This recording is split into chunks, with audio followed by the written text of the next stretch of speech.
Hey, thanks for stopping by Minnesota Black Robe Regiment. As always, make sure you're subscribed and you're checking out the bell icon down there so that you're getting notifications. Like this video, share this video, comment on this video, get it out there.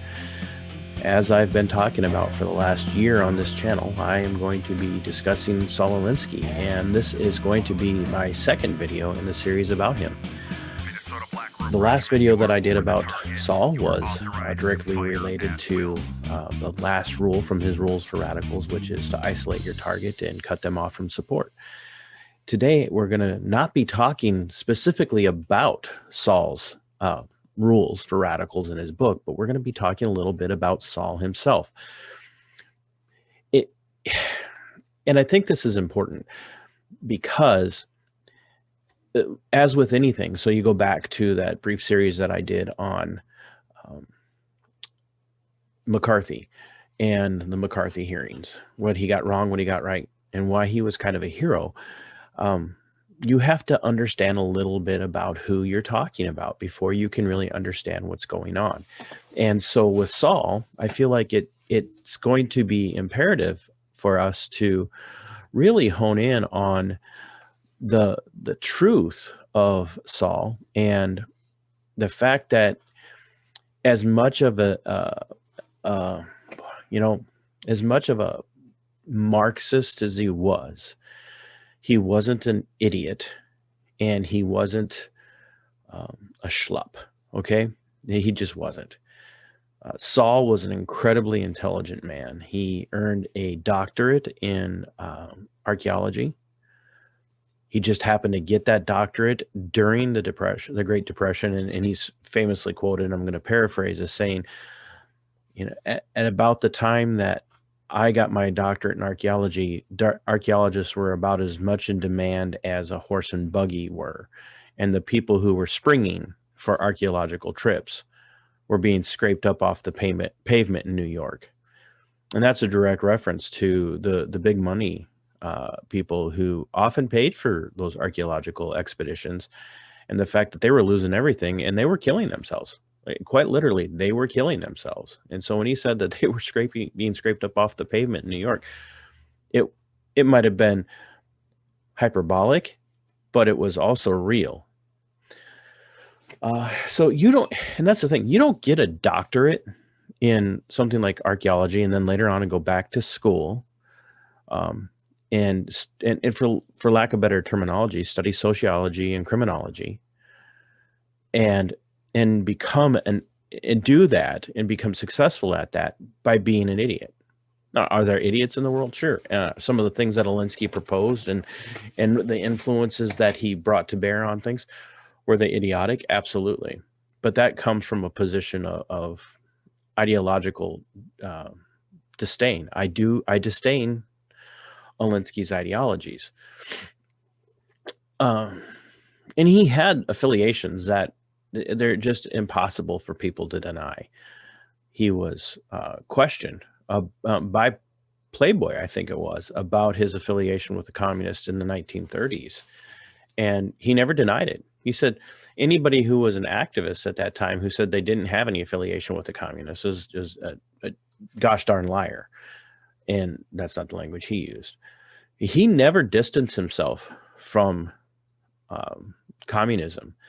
The Communist Party of the United States distanced themselves from him because they were upset with Saul because he pushed for American intervention into World War II.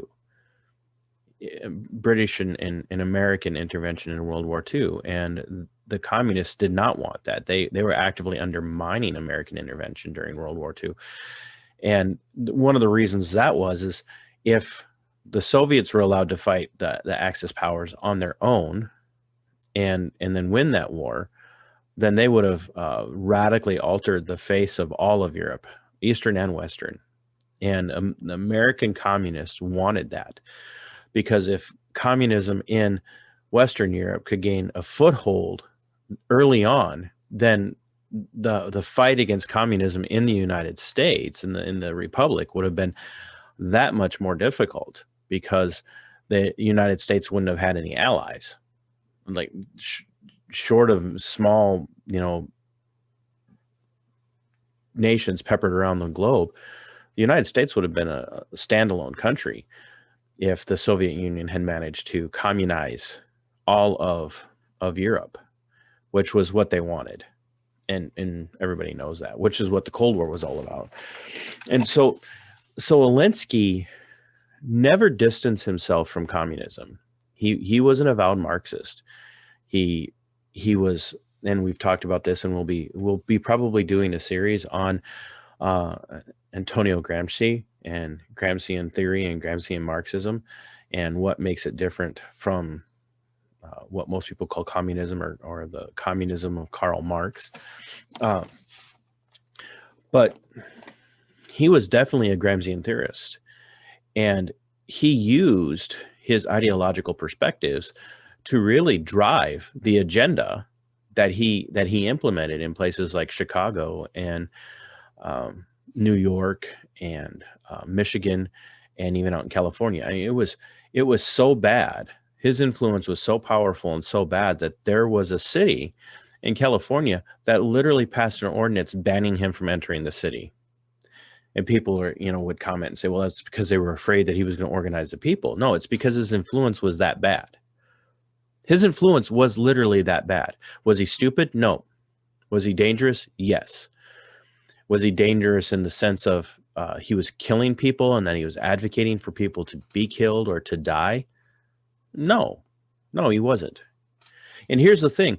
See, like his messiah, if you will, Antonio Gramsci, who created and labeled the term the long, slow trudge through the institutions, Alinsky understood that you could not take on a monolithic nation like the United States the same way that other countries in Eastern Europe and around the world had been taken over by communists and Marxists.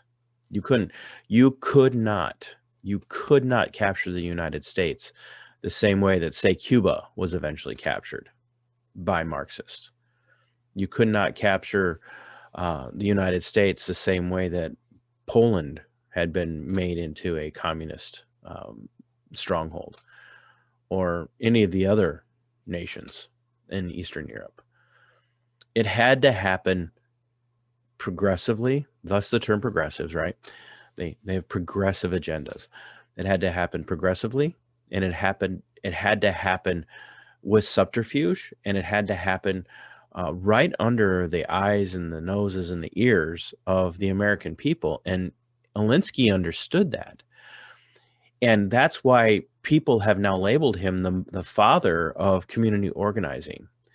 And in another video, we're going to talk about some of the people who were influenced by him, who in one case said that the education that this individual who wrote about Alinsky said, the education that I received at Harvard Law School is nothing compared to the education I received studying under a man who was a student of Alinsky's. And that man was a community organizer in Chicago. And so what we have to understand is that these tactics are incredibly powerful, because they pull at the heartstrings and they pull at the truth of what Marxism wants to do. And that's something that Alinsky understood better than anybody else, probably even today.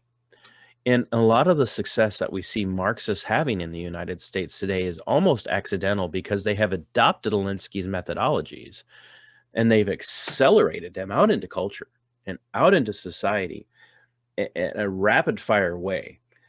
But because of the work that Alinsky did for a very long time, their ability to accelerate those things out into our culture, out into our society,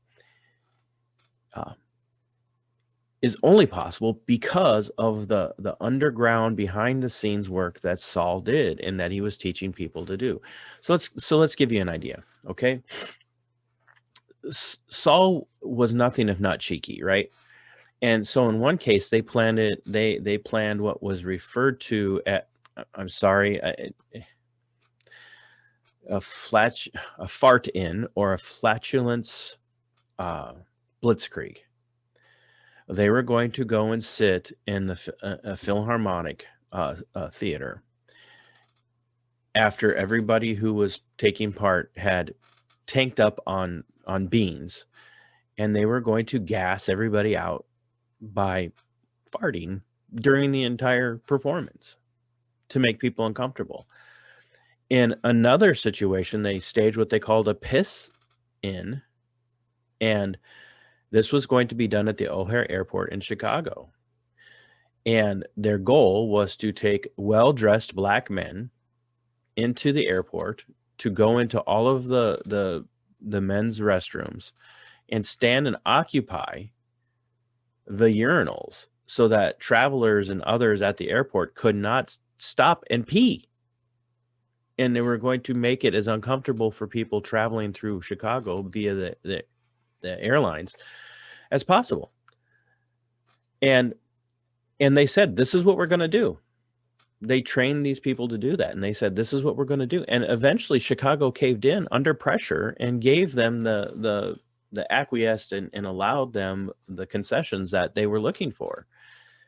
And so you want to know why you can have a person like Maxine Waters show up in Minneapolis prior to the Derek Chauvin guilty verdict and say, look, if we don't get convictions on all of these counts, we need to take this to the streets and make it even more palatable, for them. Not palatable in the sense of palpable, palpable for Minneapolis. And I'm paraphrasing Waters, because what she was doing was she was threatening, like, if you don't convict Derek Chauvin on all of these charges, we're going to make it more violent. We're going to put it in your face. Where'd they learn that tactic? They learned that tactic from Saul Alinsky, who taught it to people like the Black Panthers. He taught it to, I think one of the committees that he formed was called the Backyards Committee. And it was really a grassroots effort to indoctrinate and inculcate the average neighborhoods of Chicago with Marxist ideology, and to cause or bring about community organization at that level. And they really used it by indoctrinating people who were genuinely oppressed peoples at that time. The Black community of Chicago has been and always will be, predominantly under Democrat leadership, will always be oppressed. They're always going to be oppressed because the political system, the leftist Marxist Democrats of the United States use the Black community, use Black folk by pandering to them and saying, oh, we know your plight and we're the only ones that want to help you. We're the only ones that can do anything for you. And that's what Alinsky did. Now, he was smart enough to not try and take over leadership of Black organizations and Black community organizing. He tried, but he was smart enough to not push it because he was seen as a white man. And he was a Russian Jew. So he wasn't what he looked white, but he wouldn't be considered white, and he would fall outside of the realm of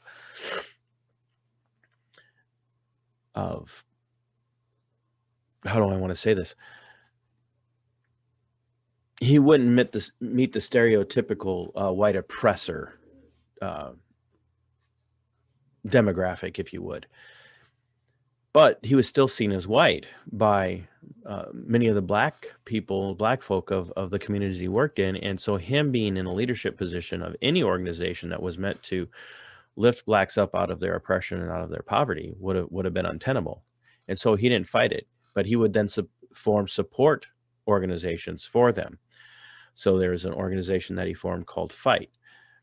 And that they decided to keep that a strictly Black organization. So he formed Friends of Fight, which was to bring in progressive whites and train them on how to support Black community organization. And make no mistake, it was Marxism. It was absolutely Marxism. They were pitting not socioeconomic, they were pitting cultural groups against each other, causing divide to come between them and saying, look, the only reason that there is this divide is because whites hate blacks and you need to rise up. And the only good whites are people who recognize that whites are evil. Does this all sound familiar to you? Does any of this sound familiar to you? I hope it does, because those are the very same tactics that are being used today. And so what do we do? What do we do with this? And we'll talk about how we should be responding to this in the days and videos to come. But what we have to understand is that Alinsky was a genius, but he was also thoroughly a Marxist. He despised the United States. He despised everything that it stood for. And he was willing to cause division to undermine the socioeconomic bedrock of the United States. He didn't want to just tackle the political bedrock of the United States. He had to undermine the socioeconomic so that he could elevate the cultural clash and the cultural division that was happening between blacks and whites and Asians and others and Hispanics and Native First Nations peoples and all of that. He had to widen that divide. He wasn't working to bring that divide together.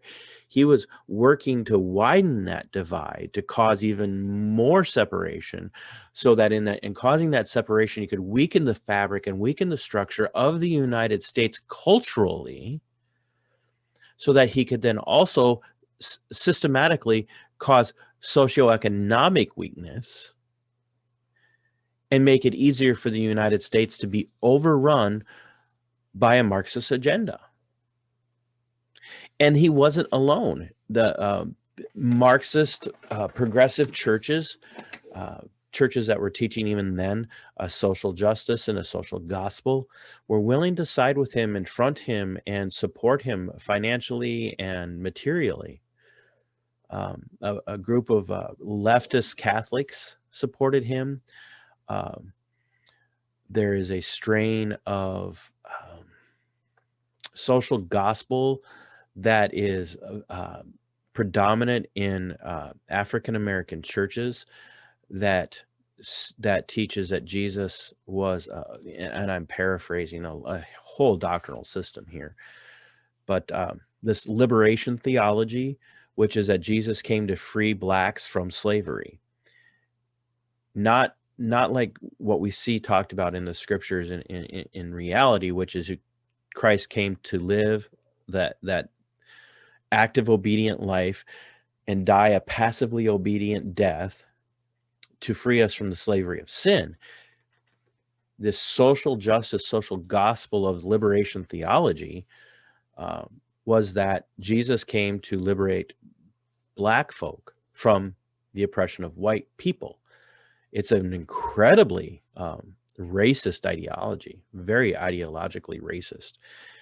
And Alinsky aligned himself with these people because he knew that the more he could drive a wedge between cultural groups, ethnic groups, the more he could destroy the fabric of the socioeconomic nature of the United States. And the more they could do that, the more influence they would have. And so he trained agitators everywhere that he went. That was his goal. And there were many people who were not extreme enough for him. So the communists said he wasn't extreme enough. But the Communist Party of the United States, what they called the Moscow Line, people who had basically vowed to adhere to anything that Moscow said, he wasn't extreme enough for them. They wanted radical militant action right away. And this is how Alinsky managed to escape the scrutiny of the House Un-American Activities Committee, and how he managed to escape the McCarthy hearings, because they were so busy focusing on all these other clear radicals and in the red herrings of the all the other which, and I shouldn't say red herrings, because of legitimately many of the people that were questioned and called into question by the McCarthy hearings in the House Un-American Activities Committee were genuinely Marxists, were genuinely communist. But Alinsky managed to escape underneath the radar because he knew how to be subtle about it. Now, subtlety isn't always the right way, and I would tell people we have to be careful of saying, well, maybe we need to be more subtle in our fight to keep traditional constitutional American values going. But there is a place for subtlety, and there's also a place for in your face. And Alinsky was a master of that. And we can learn from him. The Tea Party movement, when it first sprang up, actually handed out Alinsky's book, Rules for Radicals, so that organizers for the Tea Party could learn. So there are things to learn from Saul Alinsky. Doug Wilson, he who shall not be named by some people within Christianity, wrote a book called Rules for Reformers that follows a model of Saul Alinsky, and he does it intentionally. It's a sarcastic jab at Alinsky because it's taking Christian values and inserting them into the conversation. But there is a lot to be learned from Alinsky. And if you're sharp enough and you have the mind, not only should you read and understand the tactics that are being implemented against the conservative, constitutional, patriotic types today, because everything that's being done right now through Antifa, through Black Lives Matter, the communist organization that it is, the squad, Ilhan Omar, Alexandria Ocasio-Cortez, and the others that make up the squad, people like Maxine Waters and others, they're very much, in some way, shape, or form, acolytes, disciples of Alinsky, and therefore disciples of Gramscian Marxism, or of Antonio Gramsci. We can learn from them how to be effective in our organizing, but we have to be smart about it. So if you're not one of those people who wants to be an organizer and you want to learn how to combat what's being done, study Alinsky, read his books, get to know his books, get to know the material, get to know it well. And if you want to be effective in organizing, take what Alinsky taught, implement it, but implement it with conservative, constitutional, patriotic values. I would love to see people do that. It's why you've seen me on some videos flat out call people Marxist. Just isolate them. Flat out call them what they are. Isolate them. I mean, those tactics are being used on people like me and others all over the United States right now. So it's not a bad idea to implement the enemy's tactics against them. So this video is a little longer than some of the others, but I think it was really important for us to understand that Alinsky, one, was not an idiot. He was a genius, and he was an incredibly intelligent man, incredibly intelligent. He was also an incredibly patient man. And while he didn't always get what he wanted, a lot of times he got what he wanted and what he was aiming for better than a lot of other people ever have and ever will, because he took the time to be subtle and use subterfuge to get it accomplished. And we cannot dismiss Alinsky and just say, oh, well, his influence is dead because he's gone, because he has a legacy that's far-reaching and it's wide-reaching, and it spans generations, and it's going to continue to span generations, and they are going to continue to teach his tactics now, and they're not going to shy away from aligning themselves with him because now they're proud of their affiliations with him. And like I said, in upcoming video, I'm going to talk about some of the people who were influenced by him, the legacy that he left in Democrat politics today, leftist Marxist politics today. And we're also then going to be covering the rules that he left for them under Rules for Radicals. So, as always, if you don't believe me, look up Alinsky, study Alinsky out, see where I'm wrong. If you think I'm wrong, let me know. Comment in the video. Reach out to me and let me know if you think I'm missing something. And remember that Alinsky's tactics are being used by people like Commissar Timothy Walls of the People's State of Marxisota today, and others across the United States. The Biden and Harris co-presidency are using many of the tactics of Saul Alinsky, and they're fostering them, and they're using it to justify their tyranny and their forthcoming tyrannical work. And on that note, I'll end like I always end. Until next time, sic semper tyrannis.